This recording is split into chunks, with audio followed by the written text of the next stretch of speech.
The show can't start until we crack open a bottle of Revelton. Whether it's their crisp, clean vodka, the bold spice of their rye whiskey, the rich smoothness of bourbon, or the original honey whiskey that started it all, every pour is a taste of craft and passion straight from the heart of Iowa.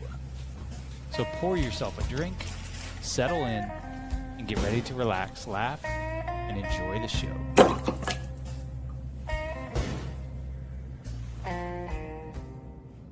Hey, it's Andrew Downs. I'm proud to support Three Beards Media, and I would love to work with you. If you need merchandise for your company, organization, band, softball team, whatever, I can help. From name brand apparel to promotional items, large orders or small, online stores, and more, I can help your brand stand out. AKC Marketing is local, based in Johnston, and we are an employee-owned business, so our costs are low and our turnaround times are fast. But most importantly, we give you personal service to make sure you get exactly what you're looking for. Email me at andrew@akcmarketing.com or find me on social media, and let's make some cool stuff together. Now sit back and enjoy this Three Beards Media podcast.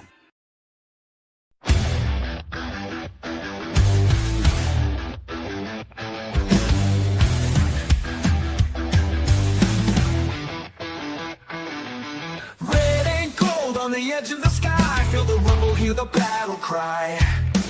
Out in Ames where the storms ignite, we don't back down, we rise and fight. Jack Trice's his name, yeah, it echoes strong. A story of honor still marches on. Through the rain, through the pain, through the fire we roar, 'cause we were built to thrive in the eye of the storm. Feel the ground shake, hear the crowd roar. Cyclone power, can't take no more. Legends rise, this is our norm. We stand tall in the sigh of the storm. There's a cyclone blowing on the outskirts tonight. Jack Trice shakes when the team takes flight. Milton's rocking, hear the magic call. We rise together, we'll never fall. Feel the magic you can't deny. Rocket stars are taking off straight to the sky. Brent, big play, Kirby making history. When the moment gets tough, that's the cyclone way. Through the trenches, through the lane, through the heat, through the rain. When the storm comes blowing, we embrace the fight. 'Cause the cyclones strike when the time is right. Feel the cyclones strike when the time... Well, welcome back to the Side of the Storm, where we talk all things cyclones. We are live from the AKC Marketing Studio, brought to you from our friend Andrew Downs and sponsored by Revelton Distilling COmpany out of Osceola, Iowa, and our newest sponsor, which we'll have a great commercial on tonight, Iowa Beef Steakhouse. If you haven't been there, they're absolutely fantastic. I'm Dave Larson here with my Storm Team partners and Cyclone greats, Mr. Vintage, Brent Big Play Curvey, and the legend himself, Marcus Pfizer. Good evening, guys. How are you doing tonight? We here. I don't know what we want to talk about tonight. We all here tonight, baby. And we're already getting some love on the chat and in the stream, which I really love to see. Let's go. Earlier in the week, I really thought, okay, we're gonna talk a lot of variety tonight. The problem is that we're probably not going to be spending a lot of time on the things that we should be talking about. We should be talking about the bowl game and where we're going and our chances for a 9-4 season, which would be the fourth time in school history, the third time under Coach Campbell that we would have achieved 9 wins. We should be talking about the 10-0 undefeated women's basketball team who played today and have a game coming up on Wednesday night in the Cyhawk series against the Iowa women. We should be talking about Audie Crooks and her school record 47-point outburst against Indiana last weekend. We should be talking about the 9-0 men's basketball team who defeated the number 1 ranked Purdue Boilermakers on their home court by 23 points, which is the largest loss by a number 1 team on their home court in a non-conference game in history. And we should be talking about the men and their upcoming Cyhawk game on Thursday night against Iowa at home at Hilton Coliseum. And let's not forget about the wrestling program, who we missed last week's show, but they also beat the Iowa Hawks in wrestling for the first time in 20 seasons. And in this week, depending upon how the men and women's game turn out, this could be the first time in school history that the Cyclones have swept pretty much all the major sports against the Hawkeyes for the first time ever. No, instead, we learned Thursday. It came very quickly like a snowstorm that Penn State was actively pursuing Matt Campbell for its head coaching job after being spurned by no fewer than 4 other coaches. And then we learned on Friday that Coach Campbell actually met a contingent of Penn State administrators came into Ames, flew in, met with Coach Campbell Thursday at some point.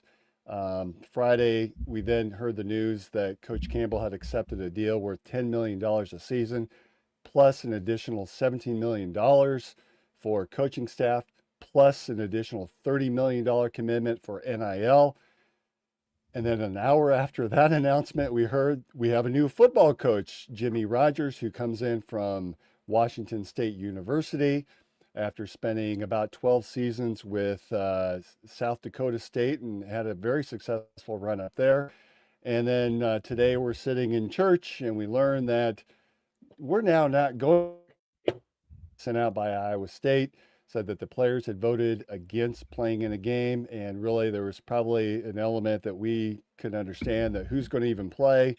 Whenever a coach leaves, there's the transfer portal that automatically opens up for all players. And then really there was a question of who was going to coach, because it seems like all the coaching staff is heading to Penn State now. So fellas, we have a lot to unpack tonight. I know emotions are high within Cyclone Nation. I know our emotions and our chats back and forth. We've learned a lot through the last few days. It's been very frustrating, a lot of uncertainty that we're all trying to sort through. I know I probably honestly have a level of depression going on, because I remember the days that we've really struggled in football. And here we are, we've reached the high of highs, and it feels like we're starting over. You know, back in the day, Marcus and Brent, if a coach left, you just kept on playing along. You didn't have that chance. If anything changed, it was the coaching staff and the schemes and maybe the techniques and that, but pretty much everything stayed status quo. I want to start with you, Brent. From a football standpoint, what's going through your mind?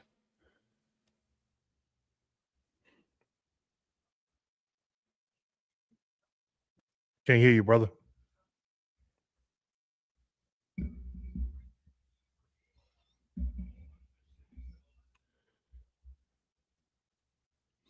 Having a little technical difficulties with you, Brent. Marcus, let's get started with you. You had a similar situation with Coach Floyd, Right. obviously, when he left. And that was one of the things that you had added to the group chat a little bit about. There was, it feels like deja vu for you. Right.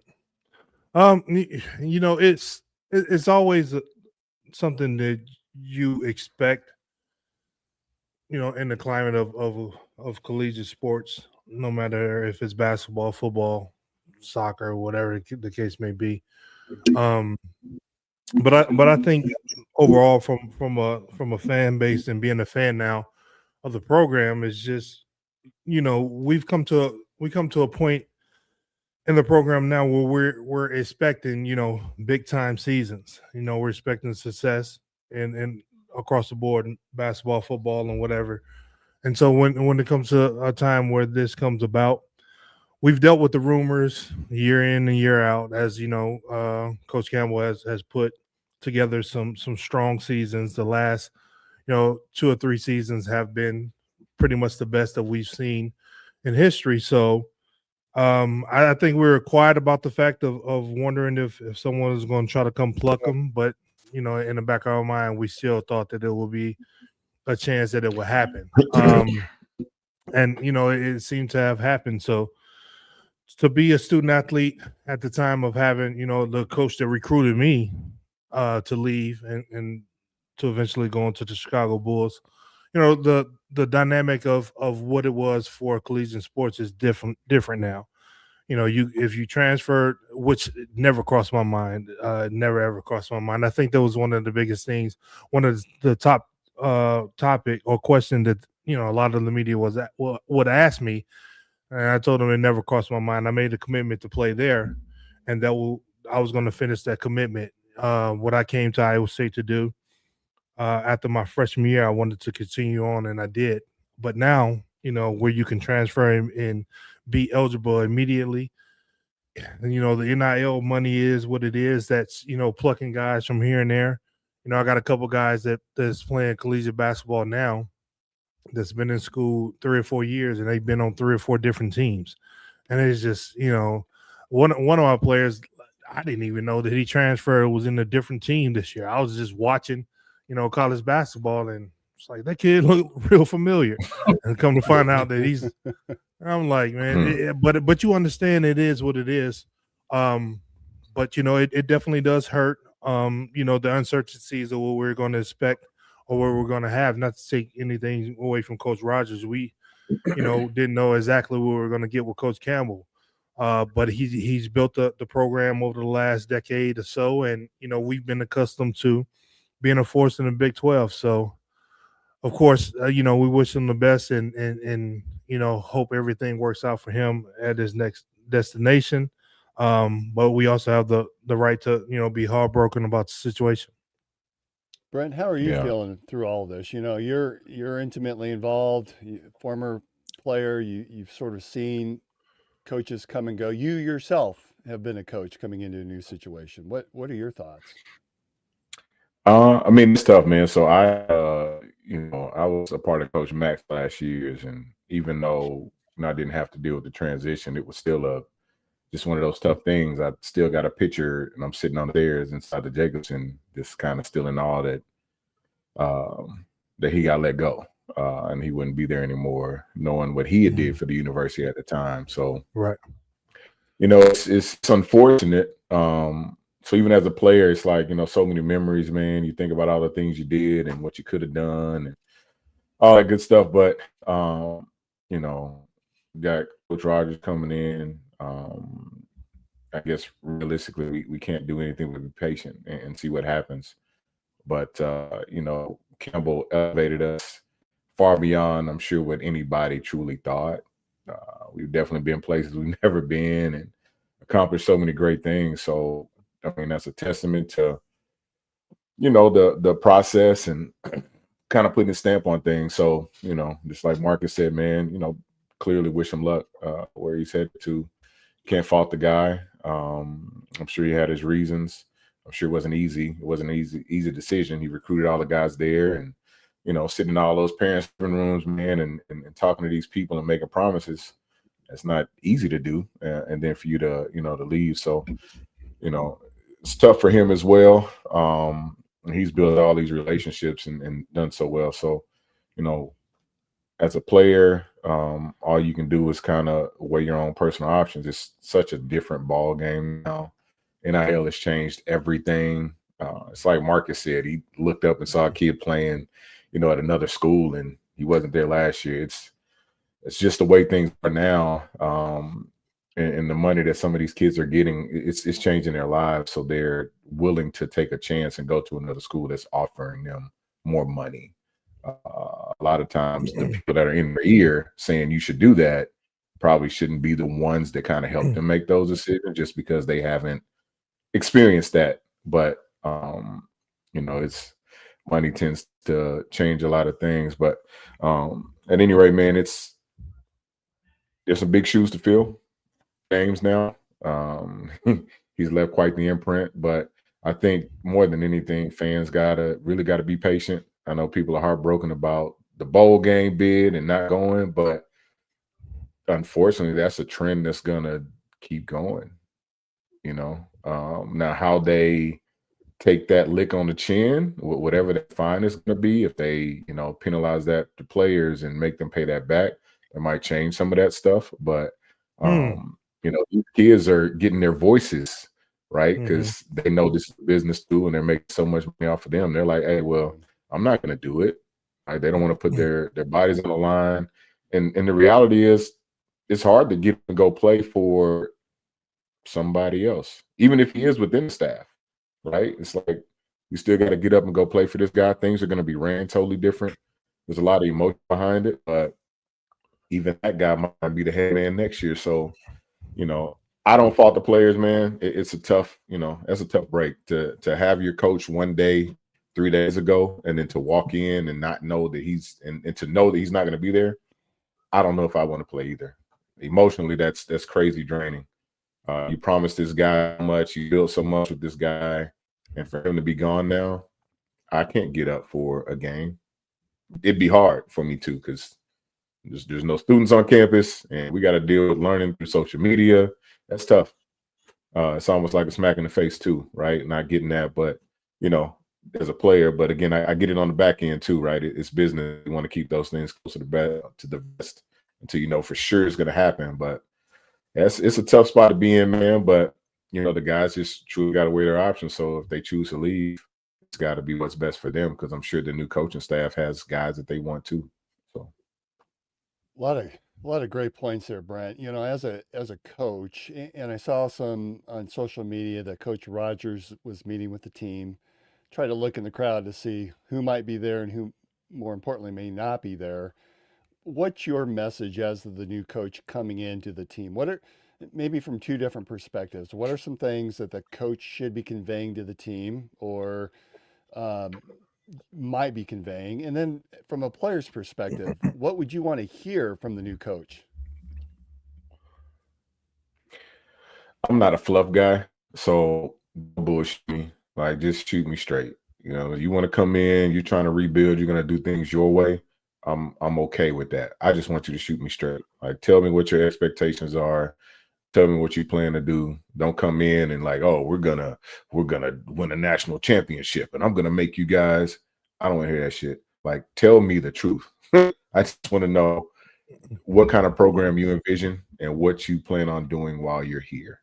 If our next step is to truly pursue a Big 12 championship, I want to see how you plan on making that happen. What your values are. Show me what that looks like, right? Yeah. Just give me. I just don't. I'm not a fluff guy. Never been. Like, you start, kind of bullshitting me and sounding like a car salesman, I'm out. Like, I mentally check out, because I don't buy into that.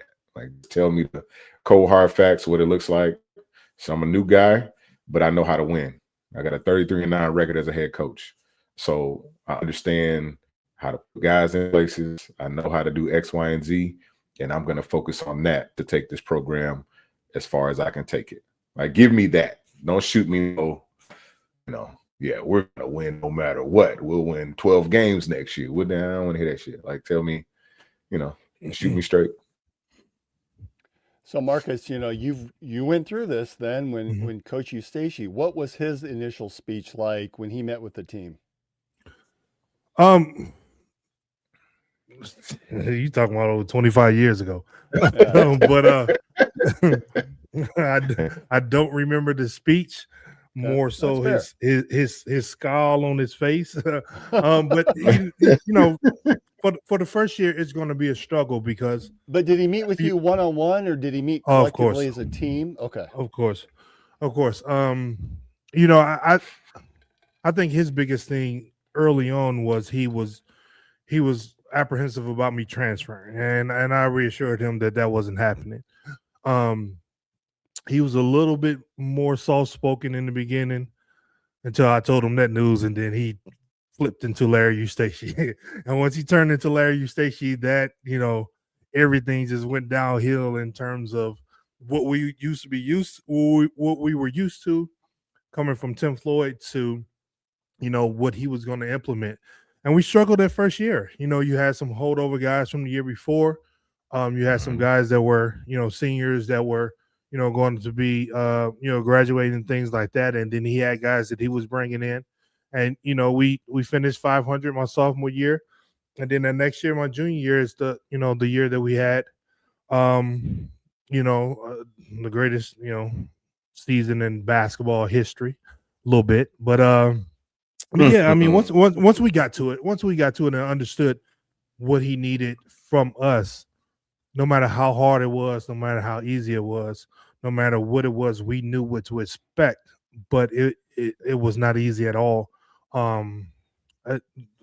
First face value of all of them coming in, learning, like Brent said, learning new coaches.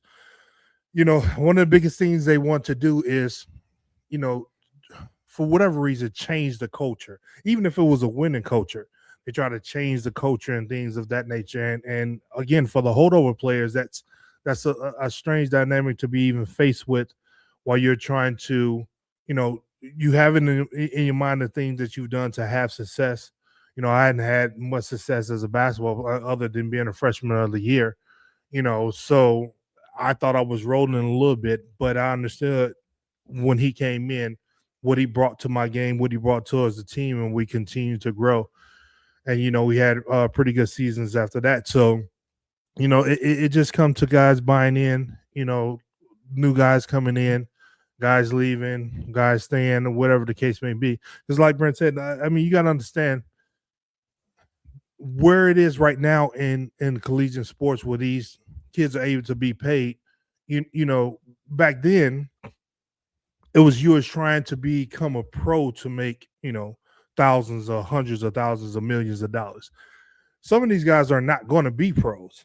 So if you can, elongate your collegiate career and be a good profound player in college and you're making, $500,000, $1 million, why would you not move to the next place and to the next place? You can be, a 5'7" kickoff return specialist, that's tearing up college football, that you're not going to do too much of nothing possibly in the NFL. So if I'm going to make, $1.5 million in 4 years and that changed my life and I can get a degree and then or start a business or do whatever else, guys are looking to do that. So you're going to see a lot of coaches leaving. You're going to see a lot of players leaving.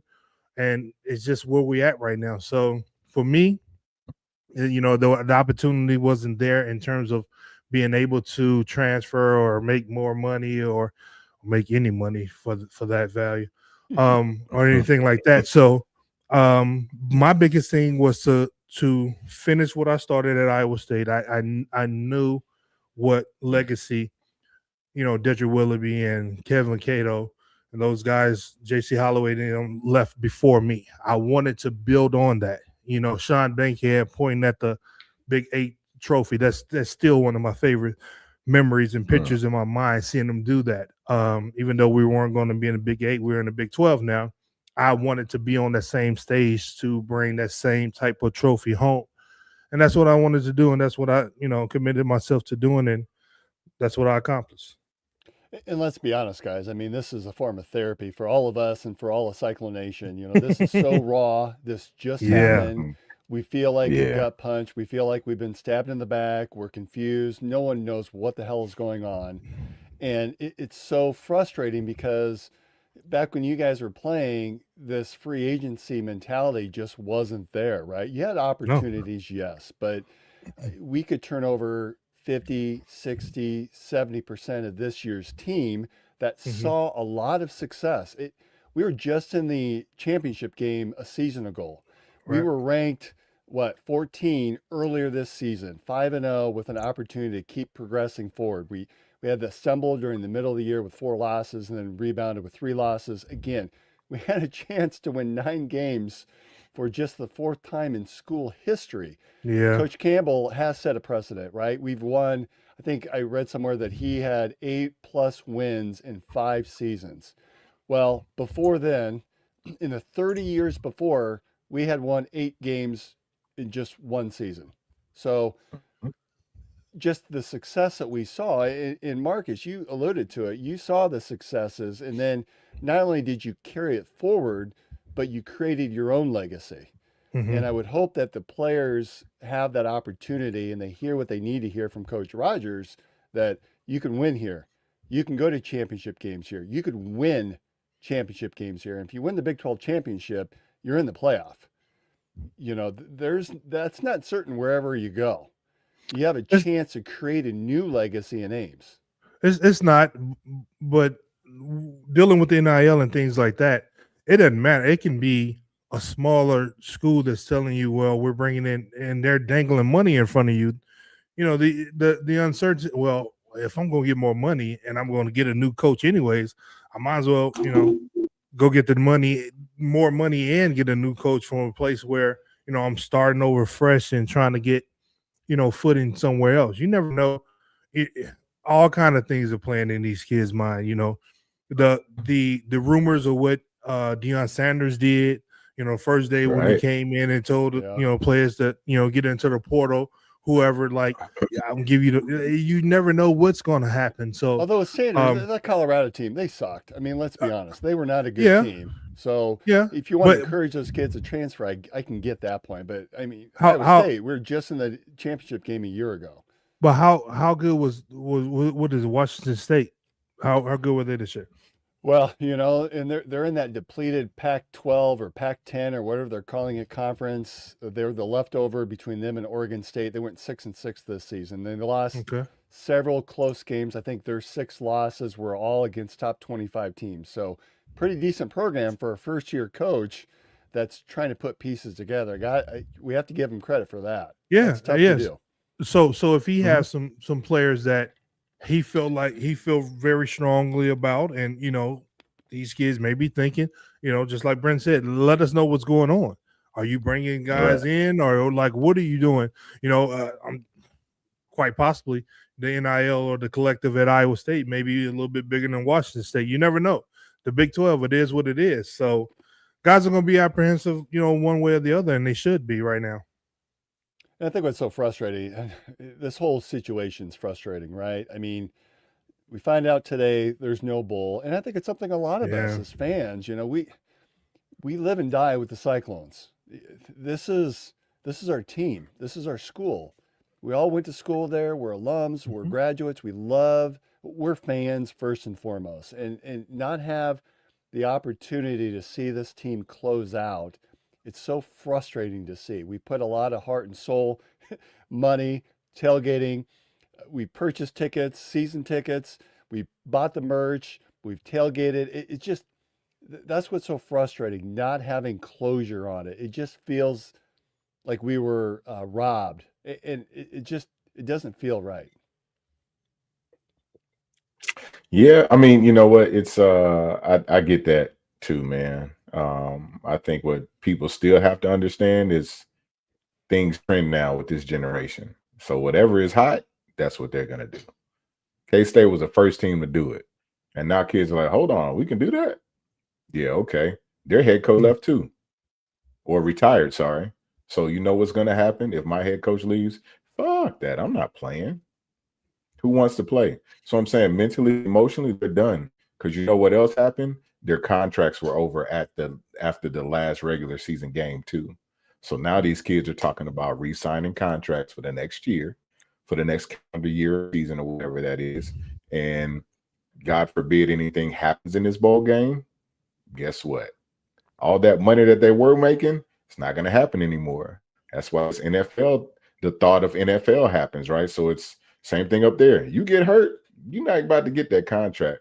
You're not going to get that contract you thought you were going to get. So a lot of these kids are like, man, they're protecting themselves, by not playing because so many people are opting out. And it was individual players you saw last year. Now it's teams. So it's not just one guy, it's a collective. These kids are finding their voices. So I'm saying people got to kind of get prepared for that. And we should acknowledge there's been some noise on message boards about control of NIL dollars at Iowa State, and that maybe having some sort of impact on Coach Campbell's decision to look at and eventually go to Penn State. I think it's something that we at least want to acknowledge, but at the same time, it's probably better for others that are staking those claims to really talk further about. But how do we fix things? I think that's something that we've sort of alluded to in prior episodes, that this whole NIL space, it's so new that there's a lot of turmoil that's coming with it. Now we're the ones that are involved in all of this, right? The NCAA, in my view, has been exceptionally weak. They've created this monster. It's not going to get any better. It's total free agency. Marcus and Brent, in the professional leagues, there's a salary cap. There's contracts that if a general manager or president of an organization wants to make a change at the coaching, they make that change, the coach leaves, but the players, for the most part, stay. That's not the same way with college. How do you fix this, what's going on currently in the college ranks? Or do you let it stay? And I get the opportunity to allow students a chance to move. as a student, if I or our sons want to go to college, they can go to a different college every single year if they wanted to, every single semester if they wanted to. But how is there a is there a fix for this? Well, I personally think, like you said, that the NCAA really created this monster because, they swept it under the rug for so long. When Ed O'Bannon was going through the lawsuits, I remember one of our first houses here in Las Vegas. We've been out here since 2013. That was 2014, maybe 2015. That the mail came to my address, and I opened it up and I read it, and it was me being one of the people signing, saying that this is something that I want to be a part of to move forward to these kids being able to to be paid, and that was 10, 11 years ago. So them waiting so long to really address this point, the verdict was had, and then everything was passed to allow it to happen, and now it's just a free fall. They're being able to be paid. The schools that have the biggest amount of money, let's Texas Tech, like they said, they've paid so much money, and now they won the Big 12, and now they're in the college playoffs. So you never know what can happen with that happening, but it's like they were trying to not make it happen or not allow it to happen, but it was eventually it was going to happen. So now we're at the point where it has happened, and now we're just trying to balance it the best way we can when it's just all off tilter. It's all off tilter. And again, the kids that are getting the most money, I saw something on social media the other day. I couldn't see what school the kid was at, but he's making $6 million a year in basketball, and he averages 6 points a game. Is that somebody the kid? I don't know. No, I don't. That's the Bonzi kid, is it? Yeah, I think he's scored more than 6 though. He's pretty good. Yeah, he's definitely a pro. No, the kid kind of looked Asian, or I really couldn't tell. Mess around and did something. When you're on social media, if you touch it or whatever, it'll flick up, and you can never go back to wherever you were on it. So, but I just remember, like, he averaging 6 points and like 4 rebounds, something, but he's making like $6 million a year. And I mean, it just is what it is. Like, these kids are thinking, well, if I can, a lot of people talk about the kid in Michigan, the quarterback from Michigan, or they talk about the Nico kid at UCLA, all of that. It's just, it was going to eventually happen. So now we got to get to the point where if you're paying the kids and you're considering that to be a collegiate sport and not a pro, I don't understand how you're doing that. Like, if it's, but even it should mirror. Marcus, even at the college level or at the pro level, you have a contract. It's not like you can just say, I'm going to get out of my contract and go elsewhere. There's costs involved in that. Why can't college kids have a contract too, where they have to stay a certain period of time? Well, they have contracts. They do. Well, that's the contracts. point. But it was 1 year, as you say, right?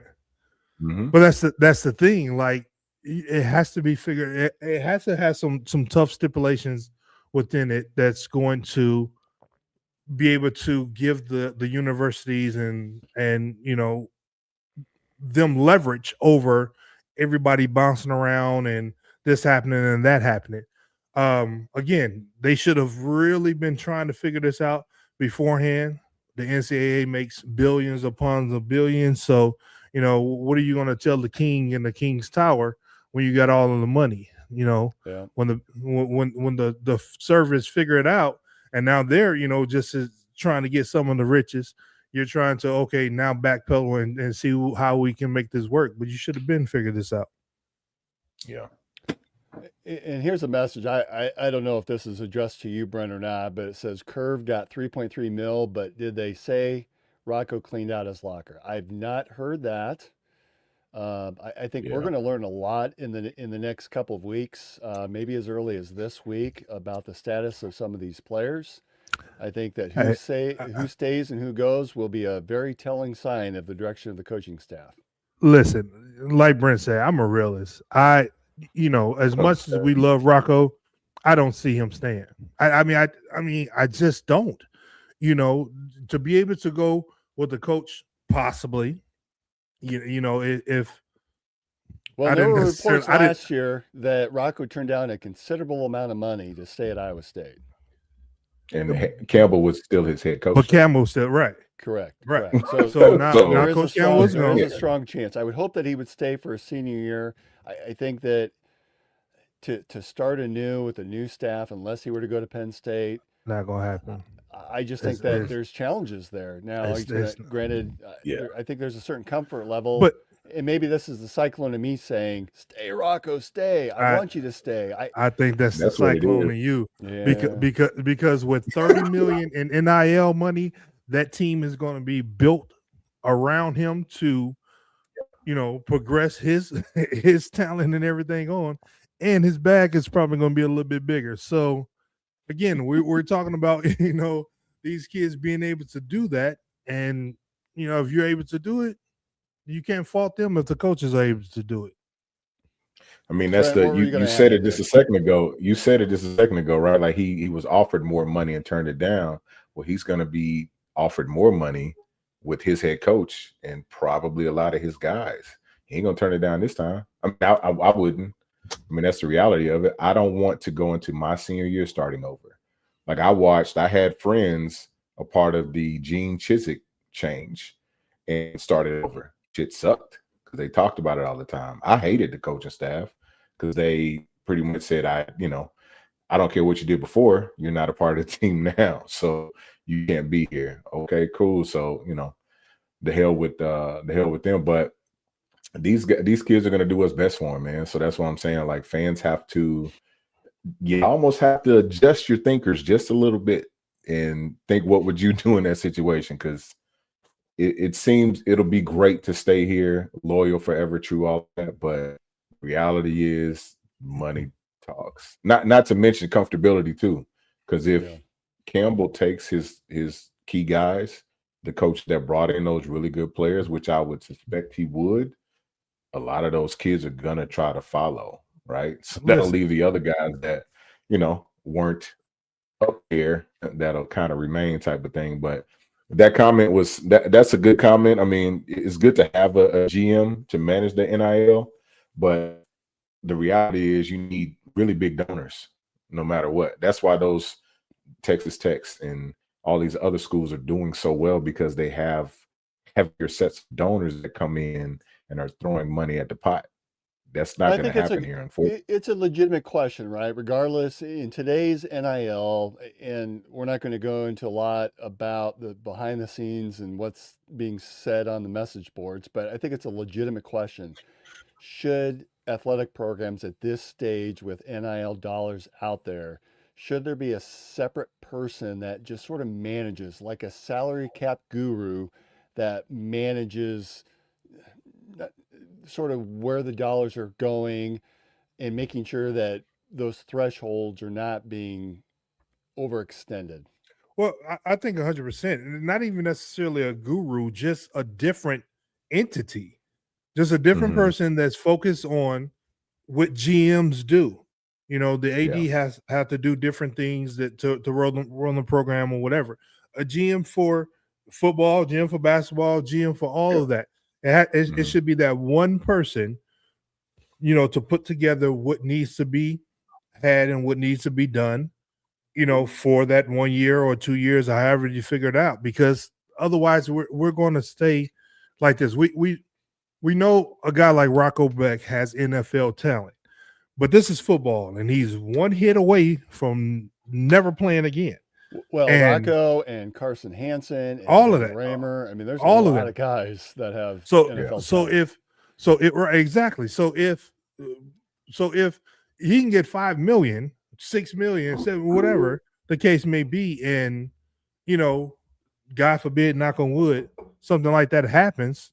Well, okay, should I stay and make less than what I'm currently making, or should I move on to possibly bigger things with my coach, finish strong, have a good season, possibly get into college playoffs, what we hadn't been able to do here at Iowa State, and make more money, bigger stage possibly to some people at Penn State.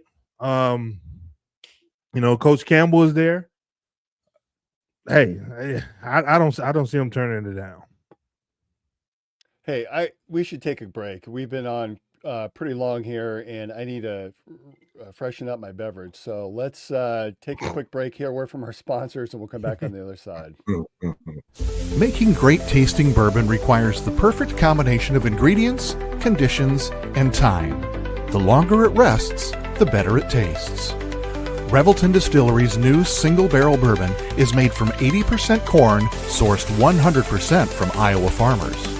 And unlike mass-produced bourbons, each barrel of Revelton's single barrel bourbon is unique, proofed on when it tastes best.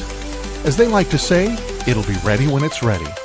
And to ensure the highest standards of quality and flavor, owners Rob and Christy Taylor oversee the production and bottling. Every single barrel. Iowa born, Iowa aged, Iowa bottled. Try the new single barrel bourbon from Iowa's own Revelton Distillery. ReveltonDistillery.com.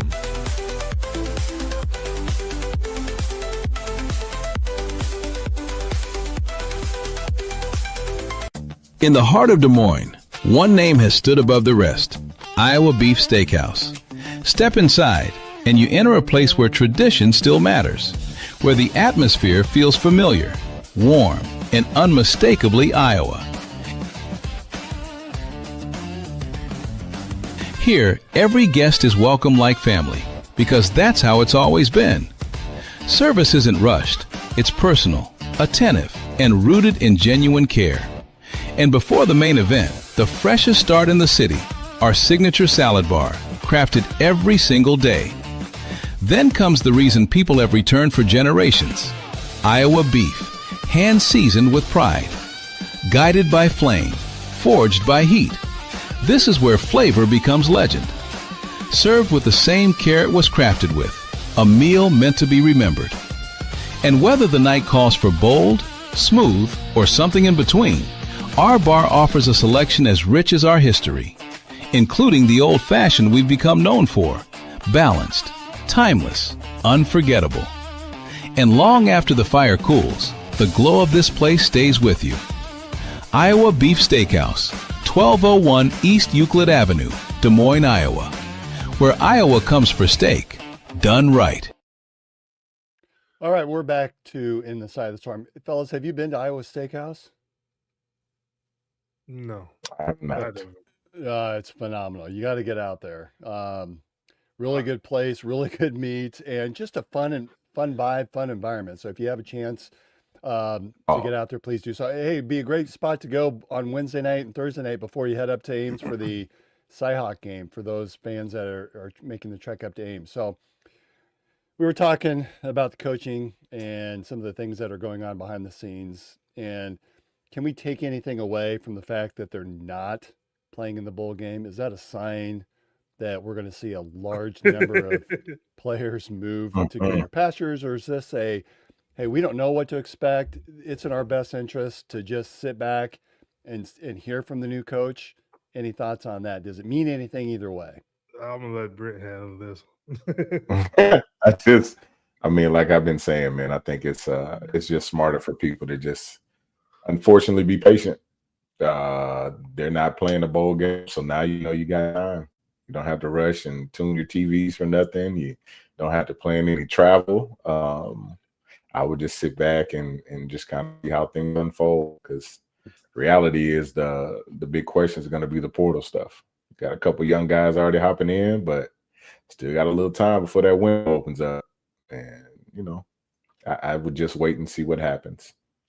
I have to admit, there is one person in my house that's happy that the Cyclones are not going to a bowl game, because now she feels like there's an opportunity to get a new kitchen table and chairs. Yeah. Since we're not going to be spending it on any bowl games this year. Now, for me, I'm heavily investing in Revelton.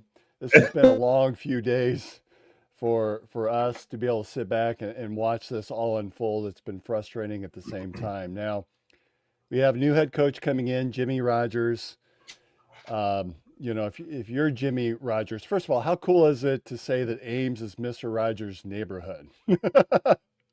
Oh, W- that's w- that's a cool little tag.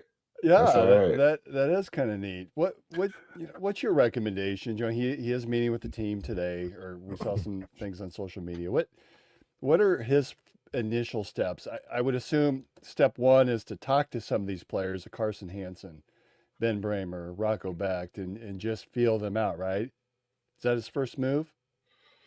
Yeah, it I mean, you should gotta. be. Yeah, it should be. I hope he don't lead off with, this is going to be Mr. Rogers' neighborhood, because these kids probably don't know who the hell Mr. Rogers is. At all. Anything to do Yeah. with Have you that. not seen TikTok? They I've probably seen TikTok between they he they look at TikTok and like, what does this mean? You know what TikTok mean about Yeah, that? right. They're not going to understand, but I mean, hopefully so. Tupac You and Mr. Rogers on TikTok for those That of you who are was missing funny. out. So Mhm. But yeah, hopefully so. That has to be the first thing, especially the starters that you think you're going to be able to hold over and retain. It's going to be an uphill battle. I feel to because we don't know what the NIL situation is going to be. We're not going to know what other, like Brent said, once the portal completely opens up and different opportunities is afforded to these kids, you just never know what's going to happen. We just got to cross our fingers and hope for the best. Brent, That's about it. I mean, yeah. I mean, there's not much you can do. You want to talk to the guys that can be pillars of the program, but you also know that there's a good chance that there'll be pillars of another program. So, he's got to touch the guys that when you speak to those guys and kind of get a gauge for them and see what they think, and also kind of pick their brains on what's behind them and who else they think they can build on. But reality is, man, this is kind of one of those rebuild type of things. Like, Marcus said, for him to take over a new program and go 6-6, that's great. The Pac-12 is it's a dwindling league, but I mean, he still took over, takes that team to a bowl game. So that's good, right? He's 33-9. He's got a winning track record as a head coach. So that's something you can't just gloss over. I mean, the guy knows what he's doing.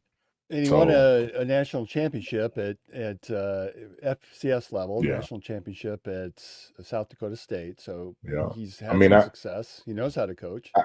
I kind of look at this too, I guess, from my standpoint of he can probably get a lot done with very little. And I think that's kind of what, him coming into this role is going to end up being, right?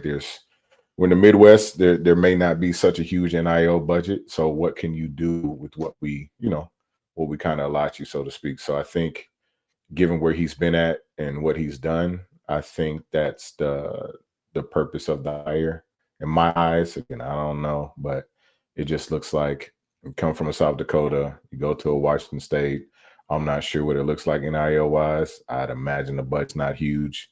So you come to the Big 12 now, you got a little bit more. So can you make, what else can you squeeze out of it in this Big 12 climate? So I think that's why the hire came, and the guy knows how to win. So what else can you do other than, just wait and watch him work? So got to be patient, There's been a lot man. of speculation, and Matt is posting off of X that Conradi's locker's cleaned out. Hansen's is 2, and it's Mansky's team now. Speculation, we're not really going to know. Again, this is so raw and so new. The new coach is just now meeting with the players. These players are going through this too. They just got their team ripped apart. Their coach just vacated. There was a 48-hour period where there was all the speculation on social media, and the players didn't hear from the coaches. The coaches were reaching out. They didn't know what was going on. So, I think we really have to realize these are 18 to 22-year-old kids and other coaches that they're dealing with it, just like we are as fans, right? So if there was a player or two that you just said, hey, these are the players I want to focus. What's one, maybe this is not a fair question, but is there one player that you said, I really would want to see that guy stay? Rocco Becht. Rocco? Of He's course, of course, Rocco. you want a You know, quarterback. That's yeah, kind of you who you got build a that, team around. right? Or Yeah, you gotta you have got to like, have that guy.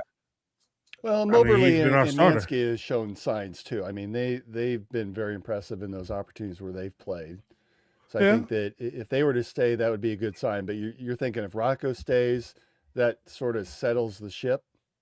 it definitely helps balance the ship Yeah. being settled. Because I mean that's the captain, that's the quarterback. Like that's the engine that's been driving the team for the last 2.5 years or so, going on 3 years or 3 years or so. So not to take anything away from the next guys that's stepping up and masking in, the rest of them, whatever, but Rocco has been the starter. So me losing Jamal Tinsley, I mean, I would have been pissed off, had I came back from my senior year and Jamal transferred or went somewhere Yeah. else. So absolutely, I would have been, had Jamal Tinsley, had I come back from my senior year and Jamal Tinsley was talking about transferring, I probably would have been leaving to go with my quarterback also, wherever he was transferring, because I mean, that's just, how the things roll. We saw Lazard leave, Green Bay and go to New York, the Jets with Rodgers. So it's just that dynamic of being with your quarterback. We seen Terrell Owens crying about Tony Romo. That's my That's my quarterback. quarterback. So it's just that part of it. So for me, absolutely, and I think a lot of people would say Rocco as well.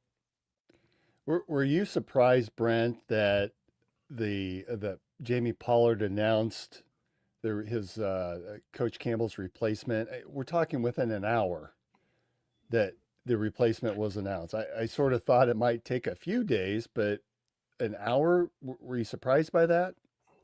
No, I mean that's what I said, man. Like I turn off my fan brain and get right into this business. It wasn't there was nothing malicious going on. He knew what was going on. It just wasn't released to the public. So that lets you know, like, if he had one in the chamber already, it's because he knew that one was gone. So that's just what it is. It's you got to stay a step ahead, and I wasn't surprised at all. I mean, it makes sense. Honestly, you can't leave it up to chance, because again, now you're talking about the other kids that are there at the program, and their potential futures are kind of weighing in the balance too. So knock it out. Just be ready to roll, because I'm sure he knew, had conversations, and let's get to it. As a player, does that give you a sense of relief, or does that help you to know that the replacement was named so quickly? Is there any type of assurance there for these players to know that there is a plan, that Jamie Pollard is running the ship and he's got everything under control? I don't as a player, I don't think that lets me know if that gives me a any help. He's running the ship. That just means this was planned all along. Because if you telling me 2 hours ago my head coach is gone, and then the next hour, who the hell is this guy? We got somebody else new coming in. So to me as a player, so y'all knew this and didn't tell us anything. So you're kind of like, F us, I'm sorry, as players. Like, we don't know, completely out of the loop. So I'd be probably a little pissed off as a player, not knowing that they were this far along in the process. Yeah, somebody is going to coach the team. I mean, one way or the other is. I mean, a coach is coming. So, as a player, you can't really control. You can't control at all. Apparently, who's going to be coming if he hadn't spoken to any of the players about. And I don't even know if that's something that they can do or do. But I think what talking to a kid like Rocco, could have helped out a little bit. But I mean, you go the direction that you want to go. You're the AD of the program. You make the hires and all of that. So, to me, it really doesn't matter, because, like I said, somebody's going to have to coach the team. Yeah. I have to believe that there's tremendous pressure on this hire, on both Coach Rodgers and on Jamie Pollard. you're in a situation where we've seen these highs. The expectations, the level of expectations has been raised. That's something that was one of Coach Campbell's first mottos when he came in, is to raise the standard. Well, the standard has been raised, and it's been pretty clear with this recent announcement and these changes that the expectations are exceptionally high. And the challenge, I think, for Coach Rogers is coming in that you don't have the luxury of having last year's team. It's going to be an entirely new team, but as fans, they don't care. The expectations have been raised, and so we'll really be curious as to what next year's team looks like. And boy, the pressure that this coach and the athletic director have now, if you didn't think it was high before, it is now. Yeah, I'm not too concerned about next year's team, because look at Indiana. This is that coach's second year. That's a great point. And he's already the number one seeded team in the playoffs. That's number a one great seeded point. team in the playoffs. So you never know what could happen. You have to let it play out to see what the first year is going to be as you continue to build. So we got to be patient. We got to take this gut punch and, continue to be patient and see what happens next. You make me feel good. That's a great point. You make me feel good. Like, hey, this could actually work out pretty well. My fingers are crossed the whole time. Fingers crossed the whole time. That's it. Yeah. Hey, I think we've sort of gone at this on every single angle, and I don't want to continue to labor upon it. And really, I want to recognize the women's basketball team. They won today, huge, 105-52 over Northern Illinois. I was up at that game. A lot of fun. Audie with 30 points, did not play the entire game. I should have gone back and looked at her minutes. At halftime, I think I sent a text message to you guys that Addie was on pace for another triple-double. And I'm talking, she had like 8 points, 7 rebounds, 6 assists. She was well on her way to triple-double. She barely played in the second half. Again, last week, Audie Crooks upped her school record to 47 points in a game against Indiana. We're not talking about some Division II school. We're talking a Big Ten school here that she did that. I love this team. I'm going to say it again. I think this is Final Four caliber. All the parts are there. And they get to play Wednesday night, 6 o'clock against a good Iowa team. I really hope that as fans, we can come out and take some of this aggression that we have and frustration with football and just cheer as loud as we can for the women's basketball team. I think Addie Brown put out a tweet earlier tonight, too, asking for that. So please get up to Ames, cheer on the women as they take on the Cyclones in a big Cyhawk game. We have a chance to sweep the Cyhawk series with all of the major sports for the first time, I think, ever. So that would absolutely be a lot of fun for us to be able to do that, if you can get up there and do that. On the men's side, last week they beat Syracuse, they beat St. John's, they beat Creighton. That Creighton exhibition that everyone's bemoaning about that they lost. Yeah. Well, that didn't mean squat. For crying out loud. And Taman was injured. We've been fine without him. He looked pretty good yesterday against Purdue. Yeah. Mm-hmm. Yeah. Man, that was a big time win. Yeah, it was a big time win. Of course, we were going into what they call it, the Mackey or whatever, as underdogs, and to put out that quality. That's one of those wins that okay, this one feels good. This one feels good. We ranked 10. They ranked number 1 in the nation. That doesn't mean anything. We've seen what Coach Otts has done to number 1 teams the last couple of years or so, and we made it 3 in a row with that. But the guys just look really well. Where should we be ranked? So we just beat up on Purdue, the number 1 ranked team in the nation, on their home court by 23 points, the most that any number 1 team has lost at home against a non-conference opponent in the history of NCAA basketball. Where should Iowa State be ranked? Again, we've played some really good teams and come out on top. Oh, I haven't looked and see what the teams that were ranked below us or higher than us at the time. What they did, because I mean, I get, as a kid, I used to always think if you beat the number one team, you turn into the number one team in the nation. But, as an adult and coming through the collegiate ranks, I know that's not how it worked. So I can see possibly as high as 5'6", maybe 6'7", because they love to do Iowa State. Wow. You said it. You said 6. You walked right into it. That's right. I'm glad London is not walking around, because she would have said it out loud too. Mr. Hip. Mr. Hip. But yeah, I mean, it was a hell of a win. Like I said, from the top to bottom, that really felt good. To have Taman back out there, just really guiding the ship and just keeping everything even killed the whole entire game. Killian Torrey, man, this kid is whoa. All right, I'm going to say whoa. This. Okay, Killian Torrey, Joshua Jefferson. Man, is that not this version of Jamal Tinsley and Marcus Pfizer? I think Killian is a little bit different. A version in terms of how we play, or just the new rendition of the new edition, right? I buy it. Every edition's a little bit different, little variation, but I think that there's some commonalities there. I 100% buy it. 1 second. Hey, where's the puppy at? Okay, it's just a major show here. He got the door wide open. Hey. That's $800 to walk around the noser.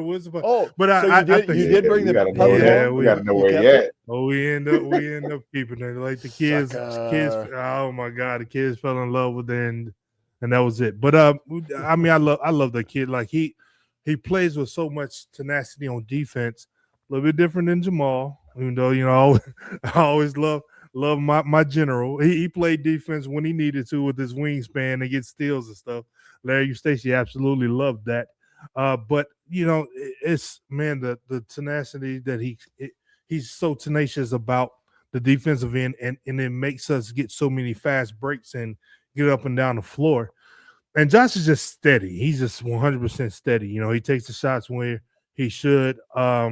He needs to stop turning his back a little bit sometimes, because they're starting to flop on him. I hate that, trying to back him down and they flop on you. So, but he'll figure that out. I mean, he's going to be All-American this year without a doubt. We're looking forward to that, and we're looking forward to continue to progress on, get into the conference, and man, keep this thing rolling. And Brent, obviously you play basketball. Your first love, or excuse me, you play football. Your first love is basketball, and Marcus is in reverse. Same question as the women. Is this to me, it feels like a special season coming up, comparable to Marcus's 2000 season. Could this be a Final Four year for the men's basketball team? I mean, again, this is fan versus everything else. I like to stay where we are, because the problem is we always put the cart before the horse, and it's like, oh no, and then we go in this frenzy if something happens. So I just think we focus on the winning right now. That's it. And let the cards fall where they need to. But yes, I mean, I think, opportunities are there. We stay healthy. The team looks phenomenal, right? So yeah, I think we are a Final Four team, but let's stay where we are. That's my feel. We've been involved in Iowa State sports, fans and people for forever, fans and players for forever. And we've seen what high rankings do to us. So let's just stay where we are and just focus on 1 week at a time. That's it. Does all the noise on the football team, does it have a positive impact on basketball, because we're so focused on football, where the men's basketball team can just fly under the radar a little bit? I think it helps. I think it helps having a distraction. Like, people, like Iowa State fans are paying attention to basketball, but this right here is clearly taken away from a lot of that. Because even seeing them knock off Purdue, like, I'm seeing just a couple posts about them doing that, right? But you see, oh my gosh, this person is leaving, this staff is coming, this staff is staying. It's, you know what I mean? It's kind of taking it over. But And this I shows just I case in hate point, right? We spent how right. much time talking about football, and the men's basketball team just beat the Yeah. number one team in the country. Right. That's what I'm saying. Yeah. Yeah, but it's again, to remove yourself from being a fan and to be a realist about this business. Mhm. TJ is showing he's not no slouch, Yeah. and the same scenario could possibly happen. As much as we love him, as much as he loved this program, as much as he loves Iowa State and all of that. Like, I mean, of course, again, my fingers is crossed, but the situation that we can find ourselves in, especially if we make it to the Final Four, especially if we win the national championship, Ooh. that's going to be a Now you're getting the carts on wide the horse, but it's fun to wide think open. about. I mean, if we're thinking about Final Four, we shouldn't. If we're thinking about Final Right. Four, we should not be thinking about winning the national championship. Absolutely. Even my team, like, I was so tunnel vision on just winning. Okay, Texas coming in, let's knock them off. Oklahoma State coming in, let's knock them off. Like, getting to the next game to win. I was so focused on that. That should be the ultimate goal. Like I'd said before, like, I didn't know who the next team we were going to play, when the next game was. We just prepared for it. We got into the tournament, Which I've and loved about you, that you only man, focus on the next game, not thinking, we well, if we win 3 games in a row, we can be. no. We got into the tournament. We beat what was it, Central Connecticut, and it was like, well, what do you think about Auburn? I had no idea we was playing Auburn next. They're next on the list. Throw the ball up, jump ball, let's go. So if that's what we're focusing on, if we're focusing on this team being a Final Four team, we should be focusing on them being as strong as they are. If we just knocked off the number one team in the nation on the road, and they're possibly going to be one of the top seeds, it's not far-fetched for us to be thinking, me having on my, Iowa State hat from 15 years ago, that we're not going to win the national championship. So I know a lot of the fans who are deep Iowa State fans, basketball, football, have seen what has just occurred in football, are not kind of skittish about it happening at the end of the season, especially the success we're planning on having this year. Well, and Jeremy agrees with you. He says, pump the brakes in the Final Four. I just pose it because this team is fun. I think the caliber of talent is there. All of the parts are there. I love this team. I love how they play. They can play good defense and not have to score, or they can light it up the scoreboard too. You got to be able to play different styles in the NCAA tournament. You have to. And this What was team that? can do that. Was it Florida International? Was that the team that made it to the Final Four? That FIU, Florida International University. FIU, yeah, they were like green and blue and all sorts of colors a couple years ago. No, that was fun it to was watch. somebody else. It was a Yeah, Florida it- team. It was a Florida It team was that wasn't crazy. one of the big Florida teams, but they didn't pump the brakes. We shouldn't pump the brakes. I mean, that should be the ultimate. Again, like I didn't, after we lost to Cincinnati in Hawaii, I was like, okay, that was the test that we needed. Absolutely. And I remember seeing in Hawaii, seeing in the Sports Illustrated, the national championship trophy. My tunnel vision was formed in at that point, and we were off to the races. I don't think they should not be feeling the exact barring the fact, knock on wood, we don't have any injuries or anything like that, and we keep rolling. Man, Josh, shoot that ball and let's go. Oh, Let's get it. Stay hey aggressive. guys, I just want to say thanks. I was really depressed coming into this show. I knew we would spend a lot of time talking about football. It's been therapeutic, but at the same time, there is a lot to look forward to. We've got these amazing basketball teams. The wrestling team is phenomenal as well. They had a huge win, a dual victory against Iowa a week ago on Sunday. We just got a lot of special things going on. The football stuff, yeah, it's a distraction. It'll work itself out. There's nothing we can do about it as fans at this point. Bowl game's canceled. Let's see what August and September brings. But right now, let's focus on basketball because there are two exceptional teams playing in Hilton Coliseum. We have an exceptional wrestling program that is Kevin Dresser is taking it to the next level, which is what we've been waiting for. Let's have some fun. Let's go cheer on the Cyclones in basketball. Brent, you of course are in Coach's Kolaches. Any specials coming up that we should be stopping by on our way to Hilton for? Man, I'm at no. You're So at I'm at Chris Kendall Market. Christmas Kindle Market? Okay. It's called Chris Kendall Market, Chris Kindle, okay. downtown at Principal Park. So we're right in the parking lot outside, and it is Thursday through Sunday. So yeah, I've already put in 40 hours from Thursday. Well, it's more like 50, 60. Yeah, you're a business owner. You're working more than that. Yeah. Right. Yeah. It's a monster of a deal, but it's actually pretty cool. Less the cold weather, but it's a pretty cool event. So no specials, man. We're trying to make it through this season and get through these holidays so I can kick my feet up and do nothing. All right.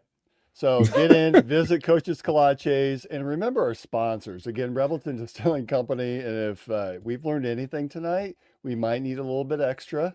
Whiskey coming from Revelton down in Osceola. You can find it out at you can find it out at Hy-Vee and any liquor store that you can get your hands on. And really good sponsors for Three Beards Media, and then our newest sponsor, Iowa Beef Steakhouse, which they are absolutely delicious. And of course, our studio sponsor, Andrew Downs and AKC Marketing, if you're looking for some cool merch. I think that's it for the show tonight, guys. It's been good having everybody on. Really have appreciated all of the comments and the feedback that we've received during this show. It's been a lot of fun. We'll see you next time for the next episode of Inside the Storm. Go Cyclones. Go Cyclones.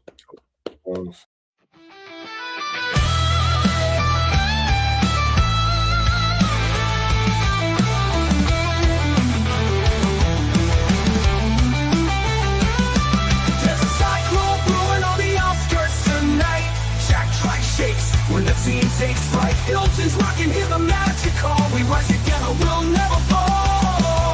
There's a cyclone brewing on the outskirts tonight. Check right shakes when the team takes flight.